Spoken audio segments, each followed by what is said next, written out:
Hello viewers, welcome back to Abby's Delight. இன்னைக்கு Abby's Delightல Dominos ஓட cheese burst pizza recipe தான் பார்க்க போறோம். இந்த வீடியோல வந்து நம்ம cheese sauce, pizza dough and toppings இது எல்லாமே எப்படி செய்யறதுன்னு பார்க்க போறோம். நீங்க வந்து pizza sauce, pizza dough வச்சு நீங்க நிறைய toppings கூட வேற மாதிரி போட்டு different pizzas பண்ணலாம். ஸோ இதெல்லாம் பார்க்கறதுக்கு முன்னாடி நீங்கள் நம்ம சேனலில் இன்னும் சப்ஸ்கிரைப் பண்ணலைன்னா சப்ஸ்கிரைப் பண்ணிக்கோங்க. அப்போ தான் நான் போடுற எல்லா ரெசிபீஸையும் நீங்கள் பார்க்க முடியும். இப்போ பீட்சாவுக்கு தேவையான டொமேட்டோ சாஸ், பீட்சா சாஸ் எப்படி சேர்த்து பார்க்கலாம். அதுக்கு நான் 6 தக்காளி, நல்ல பழமாக இருக்க தக்காளி எடுத்துக்கோங்க. அதை வந்து நான் ஆஃப் கட் பண்ணியிருக்கேன். ஸோ இதை வந்து பாய்லிங் வாட்டரில் ஒரு 8 to 10 minutes வந்து நல்லா வேக விட்டுடுங்க. வெந்ததுக்கப்புறம் இந்த தோல்லாம் வந்து நல்லா உறிஞ்சி வந்துடும். அதுக்கப்புறமா அந்த தோலை எடுத்துட்டு கூல் பண்ணி அரைச்சி வச்சுக்கோங்க.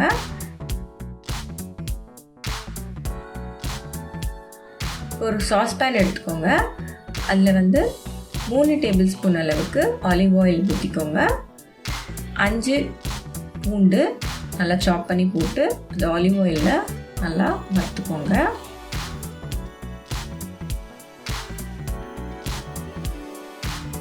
அதுக்கப்புறம் ஒரே ஒரு வெங்காயம், அதுவும் ஃபைனாக சாப் பண்ணிவிட்டு அதையும் நல்லா ஃப்ரை பண்ணிக்கோங்க. அது கூட குடமிளகாய், நல்ல பொடியாக கட் பண்ண குடமிளகாய், அதையும் போட்டு நல்லா வதக்கிக்கோங்க. இப்போ நம்ம அரைச்சி வச்சுருக்கோம் இல்லைங்களா டொமேட்டோ பியூரி, அதையும் ஊற்றி நல்லா கலந்து விட்டுருங்க.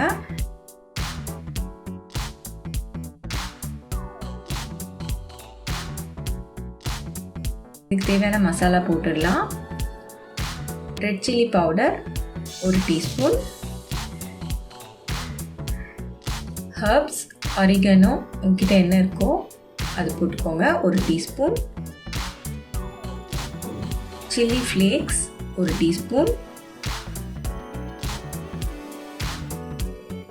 உப்பு 1 டீஸ்பூன், மிளகுத்தூள் 1 டீஸ்பூன், டொமேட்டோ கெச்சப் 2 டீஸ்பூன். இது எல்லாத்தையும் போட்டு நல்லா கலந்து விட்டுடுங்க. நான் டொமேட்டோ கெச்சப் போட்டிருக்கிறதுனால சுகர் ஆட் பண்ணலை, அதுலேயே சுகர் இருக்கும்ன்றதுனால. இதை நல்லா கலந்து விட்டுட்டு இதில் வந்து 1 கப் அளவுக்கு தண்ணி விட்டுடுங்க. இவ்வளோ தண்ணி தேவையானா கண்டிப்பாக தேவை. இது வந்து நல்லா கொதித்து வந்து திரும்பவும் திக்கான சாஸாக இது ஃபார்ம் ஆகணும். அது வரைக்கும் நீங்கள் நல்லா கொதிக்க விட்டிங்கன்னா தான் அந்த சாஸ் வந்து கரெக்டான கன்சிஸ்டன்சியில் வரும். ஸோ இதை மூடிட்டு நல்ல ஒரு திக் கன்சிஸ்டன்சி வர வரைக்கும் இதை கொதிக்க விட்டுடுங்க. சிம்மர்லேயே வச்சு கொதிக்க விடுங்க.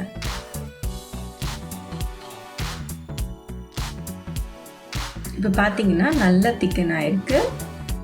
ஒரு சாஸ் கன்சிஸ்டன்சிக்கு இது வந்திருக்கு. அப்போ தான் இந்த ஆனியன், டொமேட்டோ, கேப்சிகம் எல்லாமே ஒன்று சேர்ந்து இருக்கும். இப்போ நம்ம சீஸ் சாஸ் பண்ணலாம். இதுக்கு ஒரு பேனில் 1 கப் பால் விட்டுக்கிறேன். பால் நல்லா கொதிக்கும் போது சீஸ் ஸ்லைஸ் இருக்குது இல்லைங்களா, அந்த சீஸ் ஸ்லைஸ் வந்து ஒரு 8லேருந்து 10 ஸ்லைஸ் வரைக்கும் ஆட் பண்ணிக்கோங்க. ப்ராசஸ்டு சீஸ் இருந்தால் அது கூட நீங்கள் சேர்த்துக்கலாம். இது கூட 1 டீஸ்பூன் வெண்ணெய். இப்போ இது எல்லாத்தையும் நல்லா மெல்ட் பண்ணிக்கோங்க. இதெல்லாம் மெல்ட் ஆகி நல்ல ஒரு திக்கான சாஸாக வரும். ரொம்ப திக்காக வேண்டாம், ஓரளவுக்கு திக்கானதும் ஆஃப் பண்ணிவிட்டு கூல் பண்ணி இதை நல்லா பிளெண்டரில் போட்டு நீங்கள் பிளெண்ட் பண்ணிங்கன்னா ஒரு க்ரீமி சாஸாக வந்துடும். பார்த்தீங்கன்னா நல்லா திக்காயிடுச்சு. இதை கூல் பண்ணி பிளெண்ட் பண்ணி எடுத்து வச்சுக்கோங்க. இதை நீங்கள் ஃப்ரிட்ஜில் எடுத்து வச்சுக்கலாம். இப்போ நம்ம பீட்சா டோ ரெடி பண்ணிக்கலாம். ஸோ அதுக்கு சூடான தண்ணி 1 கப், ரொம்ப சூடு இல்லை, வார்மாக இருந்தால் போதும். 1.5 teaspoon active try east, 1 teaspoon சர்க்கரை.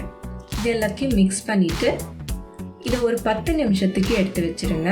அப்போ தான் நல்லா ஈஸ்ட் ஆக்டிவேட் ஆகும்.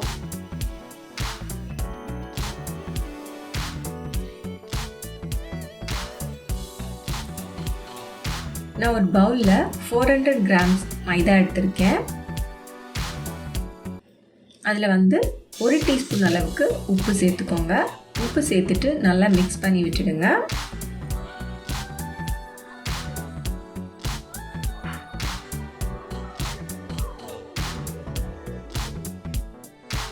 நல்லா மிக்ஸ் பண்ணி விட்டதுக்கப்புறமா ஒரு வெல் மாதிரி ஃபார்ம் பண்ணிவிடுங்க நடுவில்.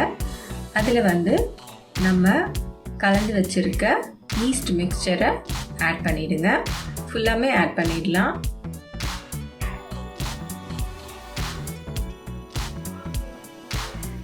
ஸோ இப்போ இது நல்லா பிசைஞ்சுக்கோங்க.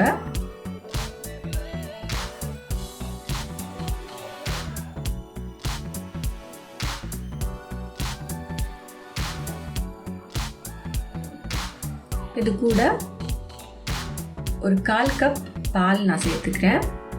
இதையும் சேர்த்து நல்லா மிக்ஸ் பண்ணிக்கோங்க. மில்க் பவுடர் இருந்தால் அதை நீங்கள் மைதாவோடு ஆட் பண்ணி கூட நீங்கள் டோ பிசையலாம். ஸோ மில்க் பவுடர் இல்லைன்னா நீங்கள் பாலே ஆட் பண்ணிக்கலாம். இதை நல்லா பிசைஞ்சிட்டு தேவைப்பட்டதுன்னா கொஞ்சமாக ஆலிவ் ஆயில் கையில் ஸ்ப்ரெட் பண்ணிவிட்டு நல்லா பிசைஞ்சுக்கோங்க.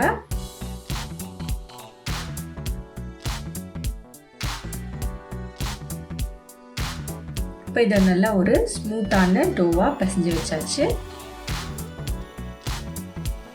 இதில் வந்து நான் 1 டீஸ்பூன் அளவுக்கு ஆலிவ் ஆயில் விட்டு நல்லா ஃபுல்லாக எல்லாத்தையுமே ஸ்ப்ரெட் பண்ணிக்கிறேன்.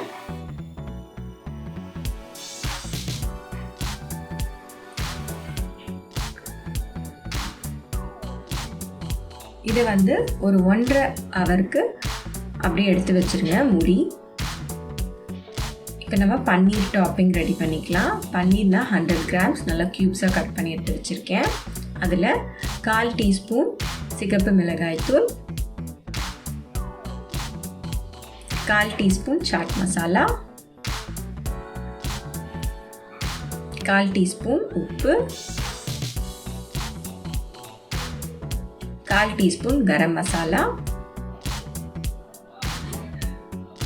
1/4 டீஸ்பூன் சீரகத்தூள், 1/4 டீஸ்பூன் மிளகுத்தூள். அவ்வளோதாங்க. இது எல்லாத்தையும் போட்டு நல்லா மிக்ஸ் பண்ணி எடுத்து வச்சுக்கோங்க. நம்மளோட பன்னீர் டாப்பிங் ரெடி.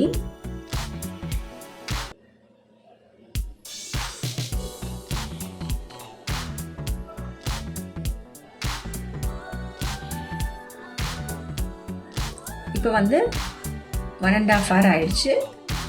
நம்மளோட டோ வந்து டபுள் தி சைஸ் ஆயிருக்கு. இதை நல்லா ப்ரெஸ் பண்ணி திரும்ப ஒரு தடவை நீட் பண்ணுங்க.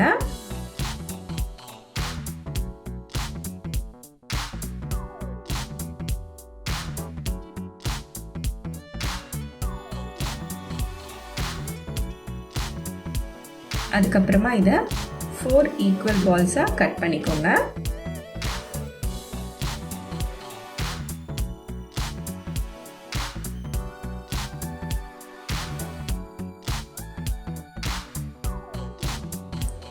இப்போ இதை ஒரு பால் ஷேப்க்கு பண்ணி எடுத்து வச்சுக்கோங்க. இந்த 4 இதுவுமே நான் இதில் வந்து 3 பீட்சா செய்ய போகிறேன்.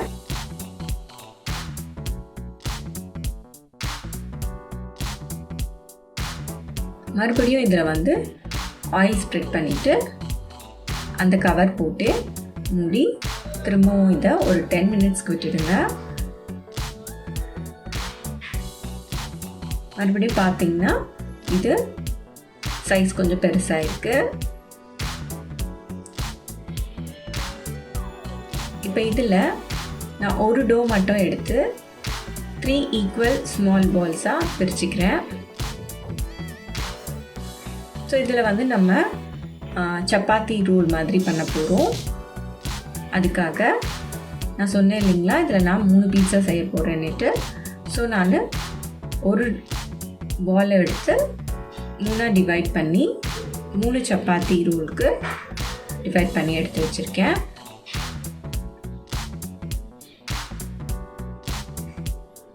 ஸோ இப்போ இதை வந்து மைதா டஸ்ட் பண்ணி சப்பாத்தியாக ரோல் பண்ணி எடுத்துக்கோங்க.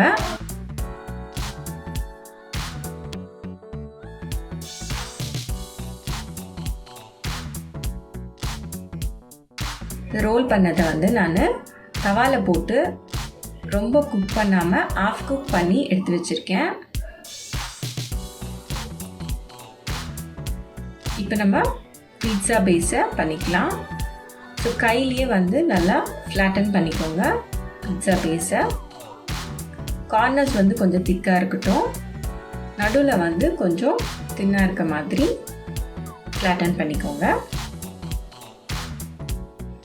அதுக்கப்புறமா ஒரு முள்ளு கரண்டி எடுத்து நல்லா அங்கங்கே குத்தி விட்டுடுங்க. அப்போ தான் வந்து நம்ம சப்பாத்தி மாதிரி அது எழும்பி வராது. ஸோ இதுக்கு மேலே வந்து சீஸ் சாஸை ஸ்ப்ரெட் பண்ணிக்கோங்க. இதுக்கு மேலே ஆஃப் குக் பண்ண சப்பாத்தியை மேலே ப்ளேஸ் பண்ணிவிடுங்க. சைட்ஸ் எல்லாம் நல்லா டைட்டாக சீல் பண்ணிவிடுங்க. இதுக்கு மேலே பீட்சா சாஸை ஸ்ப்ரெட் பண்ணிடுங்க.